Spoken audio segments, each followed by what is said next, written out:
السلام علیکم ورحمۃ اللہ وبرکاتہ نحمدہ ونصلی علی رسولہ الکریم اما بعد۔ امید کرتے ہیں آپ تمام سسٹرز خیر و عافیت سے ہوں گی اور ایمان کی بہترین حالت میں ہوں گی۔ اللہ رب العزت سے دعا ہے آپ کی طرف ہر بنیاد شر خیر و بدل دے، آمین آمین۔ پیاری سسٹرز، ہم لوگ سورۃ المائدہ کی آیہ مبارکہ 8 تک ٹرانسلیشن اور آیہ مبارکہ 7 تک تفسیر کر رہے تھے۔ ابھی اس آیہ مبارکہ کی تفسیر جاری تھی، تو آج یہاں سے ہی اپنے لیسن کو کنٹینیو کریں گے۔ رب اشرح لی صدری ویسر لی امری واحلل عقدۃ من لسانی یفقہوا قولی اللہم بارک لنا فی اوقاتنا اللہم فقہنا فی الدین اللہم انی اسألک الہدی والتقی والعفاف والغنی اللہم الہمنی رشدی وأعذنی من شر نفسی اعوذ باللہ من الشیطان الرجیم واذکروا نعمت اللہ علیکم ومیثاقہ الذی واثقکم بہ اذ قلتم سمعنا وأطعنا واتقوا اللہ ان اللہ علیم بذات الصدور۔ تفسیر۔ اللہ رب العزت اپنی نعمتوں کا ذکر کر رہے ہیں اور سب سے بڑھ کر اس میں نعمت اسلام ہے، اور اس کے لیے اللہ رب العزت نے نبی رحمت محمد الرسول اللہ صلی اللہ علیہ وسلم کا انتخاب کیا۔ اور یاد رہے کہ نبی صلی اللہ علیہ وسلم کی بعثت سے پہلے عرب گپ اندھیروں میں ڈوبے ہوئے تھے اور ایک دوسرے کے خون کے پیاسے ہو چکے تھے۔ ان کے اندر جنگیں چھڑی رہتی، سال ہر سال تک ایسی جنگیں کہ جو ختم ہونے کا نام نہ لیتیں، اور پھر مزید یہ جنگیں نسل در نسل چلتی رہتی، یعنی نسلیں ختم ہو جاتی لیکن جنگیں ختم ہونے کا نام نہ لیتی۔ اور انہی جنگوں میں سے ایک جنگ بعاث تھی، جو کہ نبی صلی اللہ علیہ وسلم کے بعثت کے وقت اس کو 100 سال سے زیادہ کا عرصہ گزر چکا تھا، لیکن یہ جنگ ختم ہونے کا نام نہیں لے رہی تھی۔ تو جب نبی صلی اللہ علیہ وسلم تشریف لائے تو اس وقت نبی صلی اللہ علیہ وسلم نے اسلام کی نعمت سے ان لوگوں کو آپس میں بائی بائی بنا دیا۔ اسی کا تذکرہ آپ لوگ پہلے بھی پڑھ چکے ہیں، غالباً سورہ آل عمران میں آیہ مبارکہ 103 میں اللہ رب العزت ادھر بھی اپنی نعمت کا ذکر کر رہے ہیں، اپنی نعمت اسلام کی یاد دہانی کروا رہے ہیں۔ اس وقت اللہ رب العزت نے کیا فرمایا، یعنی کہ سورہ آل عمران میں وَاذْكُرُوا نِعْمَةَ اللَّهِ عَلَيْكُمْ اذ كنتم اعداء فألف بین قلوبکم فاصبحتم بنعمته اخوانا، کہ تم اس وقت کو یاد کرو، اللہ کی اس نعمت کو کہ جو اس نے تم پر کی جب تم ایک دوسرے کے دشمن تھے، تو تمہارے دلوں میں محبت الفت پیدا کر دی، تو تم اس کی نعمت سے بائی بائی بن گئے، حالانکہ اس سے پہلے تم آگ کے گڑھے کے کنارے کھڑے تھے، تو اس نے تمہیں اس میں گرنے سے بچا لیا۔ تو کیا پتہ چلتا ہے کہ نعمت اسلام کا مل جانا یہ انسان کا اپنا کوئی کمال نہیں ہے، لیکن بلکہ اللہ رب العزت کی طرف سے بہت بڑا احسان ہے۔ تو اس کی نعمت پہ بھی انسان کو دل سے شکر گزار ہونا چاہیے۔ شکر گزاری کا حق تبھی ادا ہوگا جب اللہ رب العزت کے احکام و فرائض کو دل و جان سے تسلیم کریں گے، ان پہ عمل پیرا ہوں گے۔ مزید آگے بڑھتے ہیں، اور پھر ہم پڑھ رہے تھے کہ اللہ رب العزت اپنے عہد کا جو پکا عہد لیا تھا اس کی یاد دہانی کروا رہے ہیں کہ اس وقت کو بھی یاد کرو جب تم نے دل و جان سے اس کو تسلیم کیا تھا، تم نے کہا تھا کہ سمعنا و اطعنا، کہ ہم نے سن لیا اور ہم نے اطاعت بھی کی۔ اس سے پہلے لیسن میں ہم پڑھ چکے تھے کہ نبی صلی اللہ علیہ وسلم پہ مکہ میں بہت سخت حالات تھے، طرح طرح سے ستایا جاتا تھا، طرح طرح سے اذیتیں دی جاتی تھیں، اور مسلمان کمزور تھے، مسلمان کچھ نہیں کر سکتے تھے، یہاں تک کہ مسلمانوں کو توحید پھیلانے کی بھی اجازت نہیں تھی، چھپ کر ہی یہ کام کر رہے تھے۔ اور اسی بات کے پیش نظر نبی صلی اللہ علیہ وسلم نے سوچا کہ یہاں سے باہر جا کر تبلیغ کا کام کیا جائے تاکہ اس مشن کو آگے مزید پھیلایا جائے، کیونکہ جو انبیاء ہوا کرتے ہیں ان کا مشن ہوتا ہے کہ رب تعالیٰ کی توحید کو پھیلانا، رب تعالیٰ کے کلمے کے پرچم کو بلند کرنا۔ تو جب حالات ایسے پیش آ جائیں اور مسلمان کھل کر عبادت نہیں کر سکتے اور ان کو ستایا جاتا ہے، تو پھر مسلمانوں پہ یہ عائد ہوتا ہے، فرض عائد ہو جاتا ہے کہ اس جگہ کو چھوڑ کر ہجرت کر جائیں۔ تو نبی صلی اللہ علیہ وسلم کو خواب میں دکھایا گیا تھا کہ نبی صلی اللہ علیہ وسلم ہجرت کر رہے ہیں، لیکن جو جگہ تھی وہ واضح نظر نہیں آئی تھی۔ تو نبی صلی اللہ علیہ وسلم نے طائف کی طرف جانے کا پلان کیا اور طائف کی طرف روانہ ہوئے۔ اور یاد رہے کہ طائف کا شہر بہت خوبصورت، زرخیز اور شاداب تھا، اور وہاں کے لوگ بہت جاگیردار تھے، بہت بڑے بڑے معزز قسم کے لوگ وہاں آباد تھے۔ تو نبی صلی اللہ علیہ وسلم نے اس طرف جانے کا ارادہ کیا اور سفر روانہ کر دیا۔ اور آپ کو پتہ ہے کہ اس وقت کتنے مشقت کے سفر ہوا کرتے تھے اور پیدل سفر ہوا کرتے تھے۔ تو نبی صلی اللہ علیہ وسلم نے یہ رستہ 20 دن میں طے کیا اور اپنے ساتھ اپنے غلام سیدنا زید بن حارثہ کو بھی لے لیا۔ تو نبی صلی اللہ علیہ وسلم جب طائف پہنچے تو وہاں کے بنو ثقیف کے لوگ آباد تھے اور وہاں 3 لوگ موجود تھے۔ تو نبی صلی اللہ علیہ وسلم نے ان کو اللہ کا پیغام پہنچایا، اسلام کی دعوت دی، لیکن ان لوگوں نے سخت ناگواری کا اظہار کیا، اور ویسے بھی ان لوگوں کو مکہ کے جو حالات تھے وہ ان سے واقف تھے۔ تو ان لوگوں نے بھی قریش مکہ کی روش اختیار کرتے ہوئے انکار کر دیا، آپ صلی اللہ علیہ وسلم کی دعوت کو ٹھکرا دیا اور بہت بدتمیزی سے پیش آئے اور عجیب و غریب نازیبا الفاظ ادا کیے۔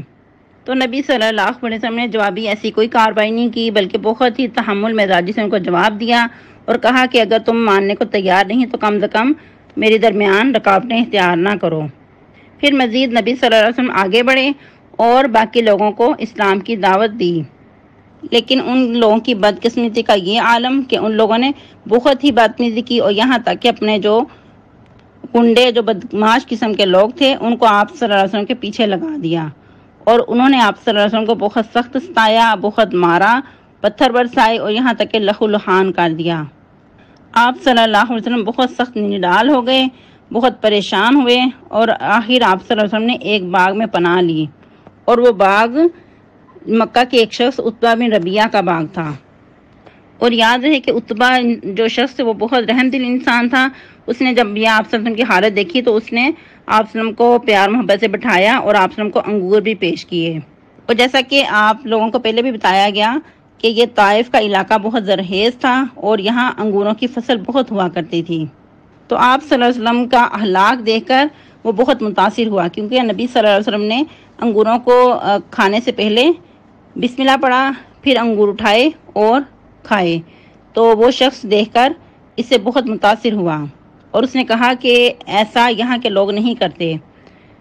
تو پھر نبی صلی اللہ علیہ وسلم نے پوچھا کہ تم کہاں کے رہنے والے ہو اور تمہارا مذہب کیا ہے؟ وہ بولا کہ میں عیسائی ہوں اور میں فلاں جگہ کا باشندہ ہوں۔ تو آپ صلی اللہ علیہ وسلم نے فرمایا کہ گویا کہ تم یونس بن متا کے شہر کے رہنے والے ہو، اور وہ میرے بھائی تھے، یعنی کہ وہ بھی نبی تھے اور نبی آپس میں بھائی بھائی ہوا کرتے ہیں۔ اور تھوڑی سی وضاحت کر دوں کہ یہ جو نبی صلی اللہ علیہ وسلم کے اخلاق کو دیکھ کے متاثر ہوا تھا وہ عتبہ کا غلام تھا۔ تو جب یہ چیز اس نے دیکھی تو بہت متاثر ہوا، اس نے آگے بڑھ کر آپ صلی اللہ علیہ وسلم کے سر اور ہاتھوں کا بوسہ دیا۔ اس پر وہ عتبہ اور شیبہ اس کا بھائی تھا تو وہ بہت حیران ہوا، دونوں بہت حیران ہوئے اور اپنے غلام کو سخت انہوں نے ڈانٹا کہ تم یہ کیا کام کر رہے تھے، کیا تم نے اپنے دین اپنے مذہب سے پھرنا ہے؟ تو اس شخص نے جو عتبہ کا غلام تھا کہا کہ اس آدمی نے ایسی بات بتائی ہے کہ جو نبی کے علاوہ کوئی نہیں بتا سکتا۔ یہ طائف کا واقعہ ایسا واقعہ ہے کہ شاید اس سے بڑھ کر نبی صلی اللہ علیہ وسلم کی زندگی میں کوئی اور تکلیف دہ واقعہ پیش نہ آیا ہو، کیونکہ ایک مرتبہ اماں جان عائشہ صدیقہ رضی اللہ تعالی عنہا نے پوچھا کہ اللہ کے نبی صلی اللہ علیہ وسلم آپ پر احد کے دن سے بڑھ کر بھی کوئی سخت دن گزرا ہے؟ تو نبی صلی اللہ علیہ وسلم نے فرمایا کہ عائشہ تیری قوم نے یعنی کہ قریش کے لوگوں نے جو مجھے تکلیفیں پہنچائی، جو کچھ انہوں نے کرنا تھا وہ کیا، لیکن جو سب سے بڑھ کر سخت دن مجھ پر گزرا ہے وہ طائف کا دن ہے۔ تو نبی صلی اللہ علیہ وسلم نے فرمایا کہ طائف والوں پہ جب میں نے اسلام کو پیش کیا تو انہوں نے قبول کرنے کی بجائے میری بات پہ لبیک کہنے کی بجائے انہوں نے اوپر سے مجھے جھٹلایا اور ستانا شروع کیا اور بہت مارا، لہو لہان کیا۔ میں بہت پریشان ہو کر واپس پلٹا اور جب میں اس جگہ پہ پہنچا کرنے ثعالب پہ، یعنی کہ ایک مقام کا نام ہے، تو وہاں پہنچا تو اس وقت میں نے سر اٹھا کر دیکھا تو ایک ادھر آسمان پہ یعنی کہ بادلوں کا ایک ٹکڑا تھا اور اس میں جبرائیل علیہ السلام موجود تھے۔ تو جبرائیل علیہ السلام نے مجھے پکارا اور کہا کہ تمہاری قوم نے جو کچھ کیا، جو کچھ انہوں نے تمہاری ان کے تبلیغ پہ جواب دیا، اللہ رب العزت نے سن لیا۔ تو اللہ رب العزت نے میرے 7 پہاڑوں کے فرشتے کو بھیجا ہے، تو اب جو آپ چاہیں حکم کریں تو آپ کے حکم کی تعمیل کرنے کو تیار ہے۔ اتنے میں پہاڑوں کے فرشتے نے مجھے سلام کیا اور کہا کہ محمد اگر آپ چاہیں تو میں مکہ اور طائف کے پہاڑوں کو ملا کر سب کو ملیا میٹ کر دوں۔ تو اس پہ نبی صلی اللہ علیہ وسلم جو کہ بہت ہی مشفق تھے، بہت ہی لوگوں کے ساتھ اچھا برتاؤ کرنے والے تھے، بہت ہی شفقت کے ساتھ پیش آنے والے تھے، فرمانے لگے کہ ایسا نہ کرو، میں تمہارے لیے رحمت بنا کر بھیجا گیا ہوں، یعنی کہ دنیا والوں کے لیے میں رحمت بنا کے بھیجا گیا ہوں، زحمت بنا کے نہیں بھیجا گیا۔ اگر یہ لوگ نہیں مانتے تو ایک وقت آئے گا کہ ان کی اولادوں میں سے لوگ ایمان لائیں گے اور اللہ اکیلے کی عبادت کریں گے، اس کے ساتھ کسی کو شریک نہیں ٹھہرائیں گے۔ اللہ اکبر کبیرہ۔ یہ نبی صلی اللہ علیہ وسلم کے اخلاق کا اعلیٰ کردار تھا۔ آپ صلی اللہ علیہ وسلم کے اخلاق کی اعلیٰ مثال ہے کہ اتنا ستانے کے باوجود، اتنا لہو لہان کرنے کے باوجود، اور وہ بھی کوئی اپنی ذاتی بات نہیں تھی بلکہ اللہ رب العزت کی طرف سے پیغام تھا، توحید کی دعوت تھی، تو اس پہ لوگوں نے اتنی بغاوت کی کہ آپ صلی اللہ علیہ وسلم کو بہت زخمی کر دیا، پتھروں کی برسات کی اور آپ صلی اللہ علیہ وسلم کو بالکل مایوس کر دیا۔ تو ہم لوگوں کا کیا حال ہے کہ ہم لوگوں کو پتھر نہیں کبھی پڑے، البتہ باتیں سننے کو ملی تو وہ بھی ہم برداشت نہیں کرتے، ہم پریشان ہو جاتے ہیں اور کہتے ہیں کہ اس شخص کا تو ساری زندگی میں چہرہ نہ دیکھوں، اسے مجھے اتنا سخت ستایا ہے، اتنی سخت تکلیفیں دی ہیں، اور وہ بھی صرف باتیں ہوتی ہیں جو کہ ہمیں برداشت نہیں کر پاتے اور اپنے دلوں میں حسد، کینہ، بغض پال لیتے ہیں۔ لیکن نبی صلی اللہ علیہ وسلم کا اعلیٰ اخلاق تھا، تو یہی وجہ ہے کہ قرآن نے آپ صلی اللہ علیہ وسلم کے اعلیٰ اخلاق کی خود گواہی دی۔ سورہ قلم کے سٹارٹ پہ اللہ رب العزت فرماتے ہیں وَإِنَّكَ لَعَلَىٰ خُلُقٍ عَظِيمٍ، بے شک آپ اخلاق کے بلند مرتبے پہ فائز ہیں۔ سبحان اللہ۔ تو ہم لوگ نبی صلی اللہ علیہ وسلم کی امت ہیں، تو ہمیں بھی چاہیے کہ ہم اپنا اعلیٰ اخلاق دکھائیں۔ صبر، تحمل مزاجی، بردباری جب دکھائیں گے تو یقیناً جو دوسرا ہے، سامنے والا ہے، کبھی نہ کبھی اس کا دل موم ہو جائے گا، وہ ہمارا جگری دوست بن جائے گا۔ اس طرح کہ قرآن مجید میں ہی اللہ رب العزت فرماتے ہیں ادفع باللتی ہی احسن السیئہ، کہ برائی کا جواب اچھائی سے دو، یا یوں بھی کہہ سکتے ہیں کہ برائی کو اچھائی سے دور کرو۔ فَإِذَا الَّذِي بَيْنَكَ وَبَيْنَهُ عَدَاوَةٌ كَأَنَّهُ وَلِيٌّ حَمِيمٌ، کہ اس وقت کیا ہوگا، اس کا تمہیں صلہ کیا ملے گا کہ جو تمہارا دشمن ہے وہ تمہارا گرم جوش دوست بن جائے گا۔ لیکن یہ بات آسان نہیں ہے، یہ ایسا جو حوصلہ ہے، ایسا ظرف اعلیٰ لوگوں کو ہی حاصل ہوتا ہے۔ وَمَا يُلَقَّاهَا إِلَّا الَّذِينَ صَبَرُوا وَمَا يُلَقَّاهَا إِلَّا ذُو حَظٍّ عَظِيمٍ، کہ جو بہت ہی صبر کرنے والے ہیں اور بہت ہی نصیبے والے ہیں، ان کو ہی یہ بات حاصل ہوتی ہے۔ ہر بات کا جواب اچھائی سے دینا اور حوصلے سے دینا سب کو نہیں حاصل ہوتا، لیکن صبر کا پھل بہت میٹھا ہوتا ہے۔ اگر نبی صلی اللہ علیہ وسلم اس وقت شفقت والا معاملہ نہ کرتے اور کہتے کہ ٹھیک ہے انہوں نے اللہ تعالیٰ کی توحید کو نہیں مانا، جھٹلا دیا ہے، تو ان کو ملیا میٹ کر دیا جائے، تو شاید بھی دین ایسے دور دور تک نہ پھیلتا۔ اور آپ صلی اللہ علیہ وسلم کا اعلیٰ اخلاق تھا کہ صحابہ کرام بتاتے ہیں کہ ایک وہ وقت تھا کہ سب سے بڑھ کر ہمیں آپ سے دشمنی تھی، لیکن جب ہم نے آپ صلی اللہ علیہ وسلم کے اخلاق کو دیکھا، آپ صلی اللہ علیہ وسلم نے ہمارے ساتھ حسن سلوک کیا، تو ہم لوگ پھر سب سے بڑھ کے آپ صلی اللہ علیہ وسلم کے گرویدہ ہو گئے، اور پھر یہ عالم ہوتا کہ آپ صلی اللہ علیہ وسلم کی طرف نظر بڑھ کر بھی نہیں دیکھ سکتے تھے، آپ صلی اللہ علیہ وسلم کی جلالت اور آپ صلی اللہ علیہ وسلم کے روب دبدبے کی وجہ سے۔ اور یہ ایسا روب اللہ رب العزت نے عطا کیا تھا، ورنہ آپ صلی اللہ علیہ وسلم تو بہت ہی لوگوں کے ساتھ محبت سے پیش آتے تھے، کوئی غصے، کوئی سخت مزاجی نہیں تھی، بلکہ آپ صلی اللہ علیہ وسلم دوسرے کے ساتھ محبت، شفقت، ہمدردی والا معاملہ کیا کرتے تھے، اور لوگوں کو بہت زیادہ مال دینے والے تھے، اور یہاں تک کہ آپ صلی اللہ علیہ وسلم لوگوں کو 100 اونٹ دے دیتے، 100 بکریاں دے دیتے، بہت زیادہ مال دیتے، کہ وہی لوگ جا کر اپنی قوم کو بھی کہا کرتے کہ اے لوگو اسلام قبول کر لو، محمد اتنا دیتے ہیں صلی اللہ علیہ وسلم کہ انسان کو کبھی پھر غربت کا ڈر نہیں رہتا، اور واقعی لوگ اسلام قبول کرتے، آپ صلی اللہ علیہ وسلم کی ذات سے متاثر ہوتے، آپ صلی اللہ علیہ وسلم کی محبت سے اسلام کی طرف آ جاتے۔ تو پتہ کیا چلتا ہے کہ دین محبت سے پھیلا ہے، محبت فاتح عالم۔ جیسے لوگ آج کہتے ہیں کہ تلوار سے اسلام پھیلا ہے، تو یہ سراسر غلط ہے۔ اس ماہ مبارکہ میں اللہ رب العزت اسی نعمت اسلام کا ذکر کر رہے ہیں کہ کس طرح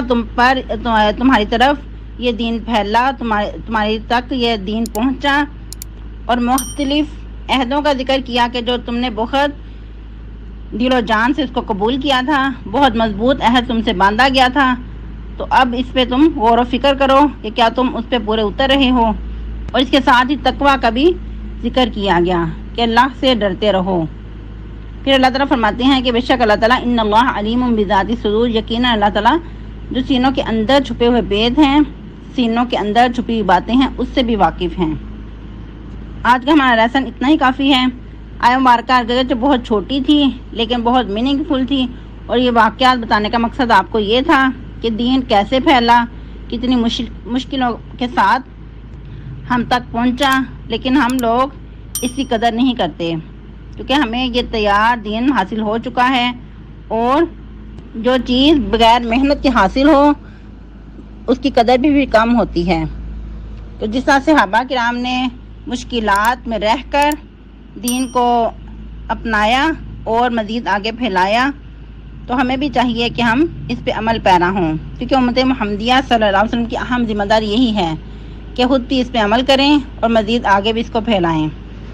پھر ہی ہم بہترین امت ہو سکتے ہیں۔ لیکن آج ہمارے پاس قرآن مجید کو کھولنے کا ٹائم نہیں، اس کے احکامات کو سمجھنے کا ٹائم نہیں ہے،